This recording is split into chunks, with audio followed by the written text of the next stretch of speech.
Hi, everyone.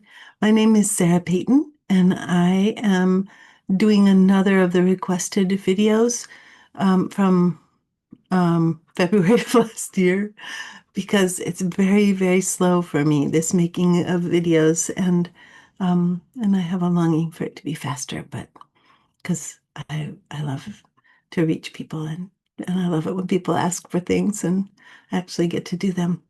So the one that I'm working with today is a request where somebody felt a ton of survival guilt and excessive responsibility and moral scrupulosity, which is a version of OCD.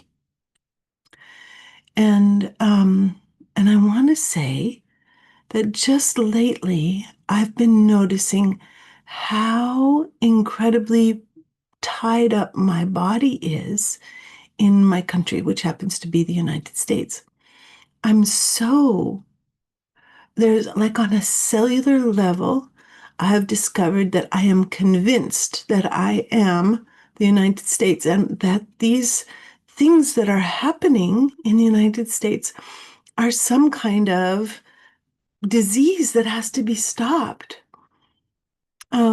Like that my immune system wants to take what's happening apart somehow. It's like my immune system thinks everything's happening inside my body. There's a confusion between my body and the body of the United States. So I just want to mention this because for me, this is a part of my survivor guilt, my excessive sense of responsibility, and my moral scrupulosity. So I just want to be incredibly gentle with anybody who's feeling these things, and whether you're in the camp of like, oh my God, my body is the United States, or whether you're just, dealing with for very good reasons, dealing with just these feelings just as they are.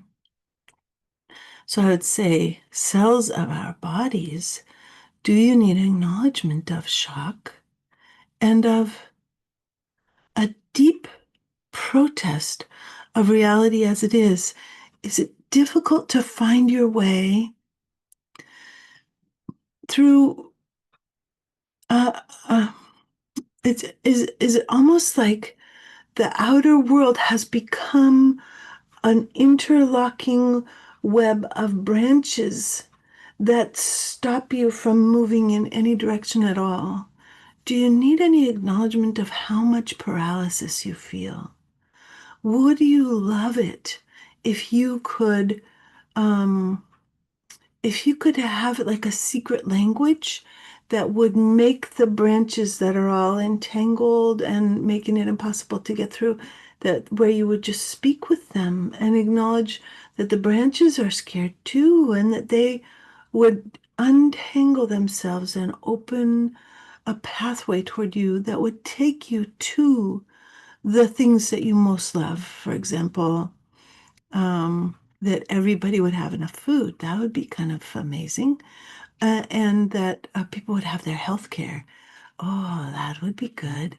And then if we're getting into real wild desires, would you love it if you lived in a world where there was kind of a committee for each person who was born? There was a committee that followed along with them and thought about what are this person's gifts?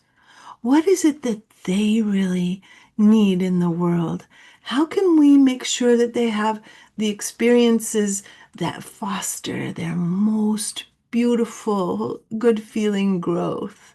And for that matter, could we have this for every square meter of the Earth's surface? Committees devoted to native plants and to the fostering growth and to tending to the soil. Oh, I just learned this week that when we tend to the soil, it improves our whole microbial community for our bodies.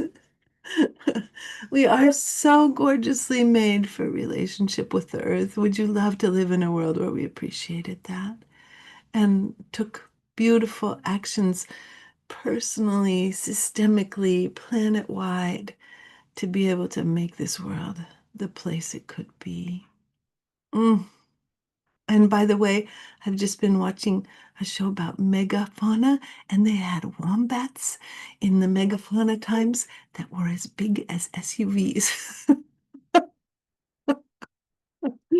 Speaking of the wonder of this planet that we live on. All right. I'm just wanting to acknowledge, just feel like I got a little silly there. And I just want to come back to, oh, our sweethearts, ourselves. Do you need acknowledgement that you so long for the world to be different and that you want there to be a way that you can take action that would make that difference come about? See you next time. Thanks so much. Bye for now.